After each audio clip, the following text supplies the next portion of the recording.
สบายดีสบายดีสวัสดีจ้าพ่อแม่พี่น้องยินดีต้อนรับเข้าสู่ซ่องน้องตายสาวลาวคือเก่าเด้อพี่น้องตอนนี้น้องตายสีผ้ามาเบิ่งบรรยากาศยามมื้อเช้าได้สีผ้ามาเบิ่ง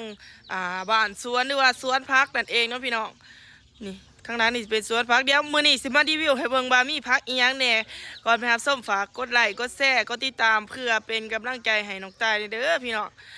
หลายคนอาจจะว่าเป็นยังน้องตายคือต้องคลิปรู้เนาะน้องตายสิเก็บเงินได้พี่น้องเก็บเงินไปเที่ยวประเทศไทยแล้วก็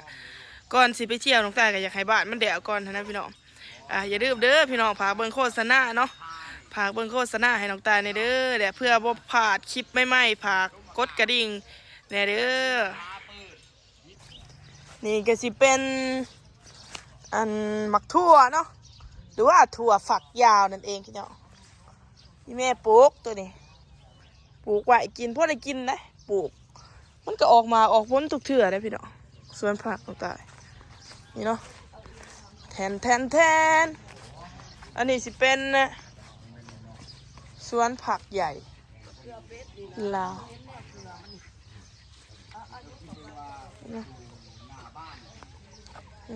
อันนี้เป็นผักเอามาจากปากซองเนี่ยเอาผักสายพันธุ์มาจากปากซองอันนี้เป็นผักบัวนี่ก้นมะเขือลายชนิดด้วยพี่น้องผักนี่ปลูกกินเองดีกว่าซื้อแม่นบ่พี่น้องอันนี้เป็นสาระแหน่เรื่องของสาวบ้านไม่สาระแหน่เรื่องของตัวเองเก่งเหลือเกินนะไม่ประเสริฐอารมณ์ดีแต่สาววันนี้พี่น้องนี่อันนี้ก็จะเป็นผักชีดาวเนาะนี่เบางเนติก่อนอีเมลสิบหายน้องใต้เก็บเป็นเดินครึ่งหัวกินนะวะนี่มะเขือใช่ไหมอีกจังหน่อยก็เป็นมั้งนี่มะพริกต้นพริกพักนี่กับวาตามีบอนปลูกนี่ก็ปลูกเลยพี่น้องวาตามีบอนบ่าผักชีนี่สิมี3 นานนะผักชีดาวตอนนี้หมอกมันดกความมันยังเสาอยู่เก็บกินได้เลยนี่หมอกมันดกเนาะ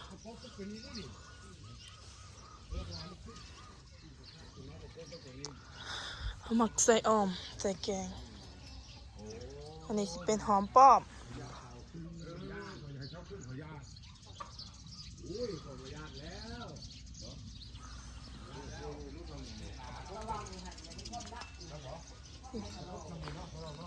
อันนี้พริกกำลังเป็นหมา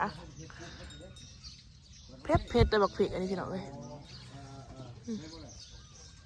ปลูกใส่กระแทง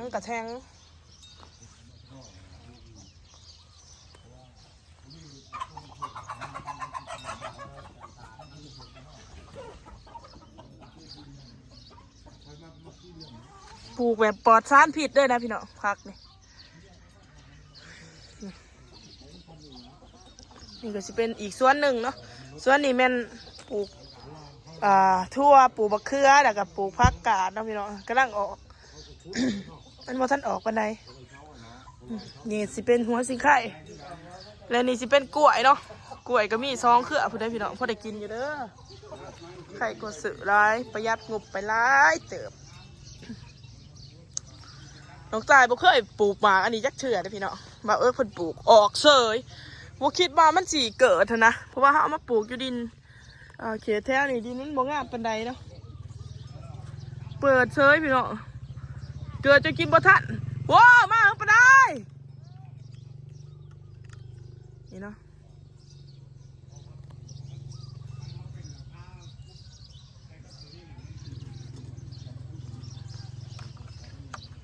นี่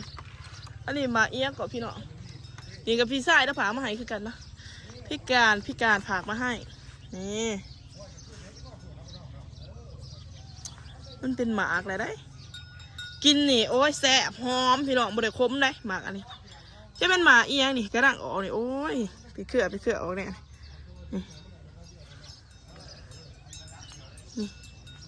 นี่ได้ห้อยปิดไปใส่ต้มปลาขึ้นนี่อันนี้หมากใหญ่มันเนาะเสียไว้เห็ดแนวไว้เห็ดนอเห็ดแนวเนาะสายฟัน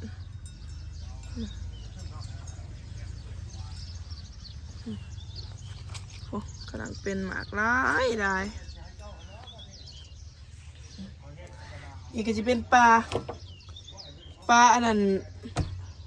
จูบน้องว่ะนี่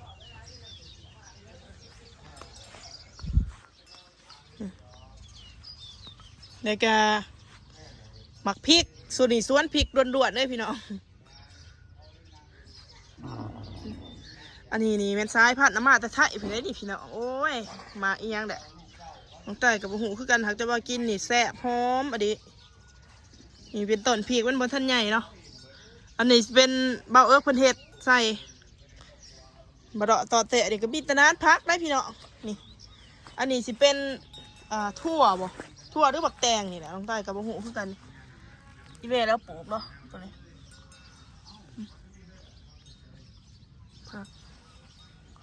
มาเบื่อนี่ก็มีแต่กบเครือได้บ่านี่อย่าแต่งัวมันกินนั่นแหละ เมื่อนั้นงัวดูดเขาพี่น้องนี่มะเขือนี่ก็บ่เคยเห็นจักเถื่อมะเขือเนี่ยนี่พี่น้องเคยเห็นแต่ในโทรศัพท์น้องมาปลูกเป็นเสยนี่มะเขือเอียงนี่พี่น้องเครือผักยาวโอ้ยมะเขือห้ามะบ่เกิดเลยพี่น้องเกิด2-3ต้นเลยนี่อันนี้ก็สายพันธุ์มาจากไทยได้นี่ผู้ปลูกเต็มเดินเลยอีกประมาณ2 เดือนคือสิได้ออกเบิดเนาะแต่ว่าโมหอด2 เดือนดอกลงใต้ปะเพราะว่ามันออกเบิดเลยออกน้ำเน่เดี๋ยวนี้เก็บไปกินแน่เดี๋ยวได้นี่ปลูกก็ใส่ขี้ง้อขี้ขั้วนี่แล้วพุ่นเท่าพี่น้องนี่ต้นมะเขือปลูกหลายหันยังเอามาปลูกเบิดเดียวสีใหญ่ส่วนออกไปอีกเนาะนี่คือปลูกกินด่วนๆพี่น้องตัวนี้แห้งหมากใหญ่บางทีอันนี้หันหัวรุดเข่าหัวพี่น้องหัวมากินนี่มาว่ากับปลูกกินเป็นเด้อมะเขือนี่เนาะมะเขือนี่เห็นเขาเอาไปเห็ดอั่วเห็ดอีหยังเห็ดกินโอ้ยแสบร้ายย่างที่พี่น้องเครื่องปลูกคล้องฟังบ่อึดบ่อยากได้อยู่บ้านครับ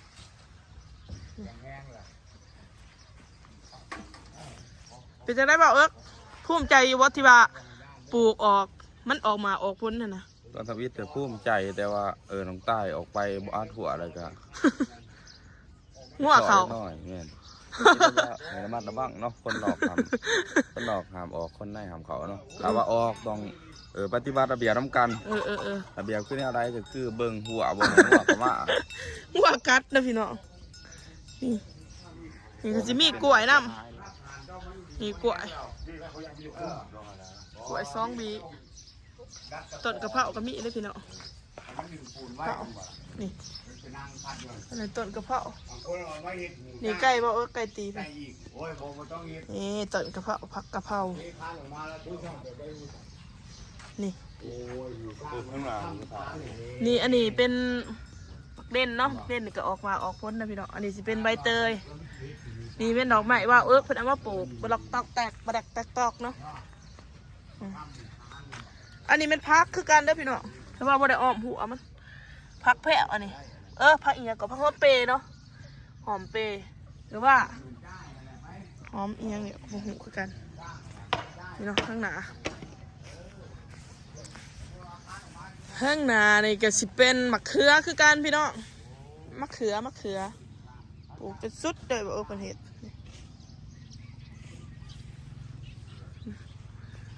หมักเด่นน้ำเนาะเพื่อน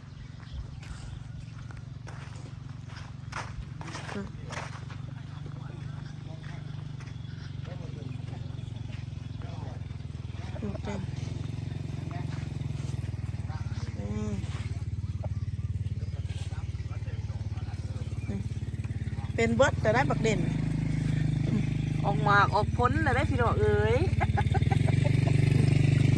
เป็นไก่ตีบอกว่าพักกระโดนกับพี่ด้วยต้นผ่าเนาะบ้าน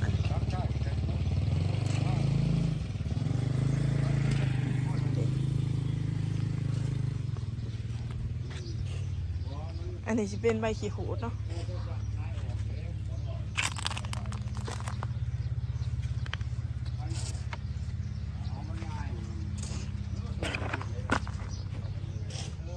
เด่นจะมายังไงได้พี่น้อง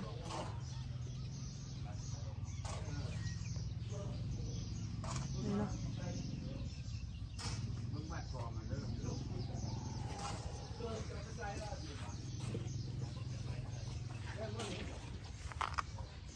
นี่อันนี้จะเป็นหมักทั่วผู้นะพี่น้องนี่ก็คือบ้านที่โบกแล้วข้างหนึ่งหรือว่าสาบแล้วข้างหนึ่งเนาะ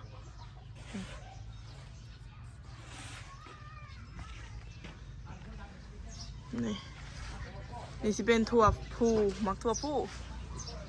หมักถั่วผู้เด้ออันนี้ถั่วผู้นี่ก็ใหญ่น้ำบ่ทันนะมันแสบเก็บไปกินอันนั้นจะเป็นน้ำใหม่เดียงนอกนะพี่น้องออกทุกย่ามแดงหรือว่าน้ำพ้นออกทุกฤดูว่าแต่หดหนามันเนาะ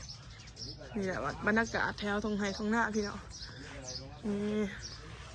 โอเคพี่น้องสำหรับคลิปนี้กับสิจบเพียงสมีเด้อมือนี้กับพอดีบิวสวนพักสวนขั่วไอเบิ่งเนาะขอกันใหม่คลิปหน้าฝากกดไลค์กดแชร์กดติดตามเพื่อเป็นกำลังใจให้น้องตาเด้อบ๊ายบาย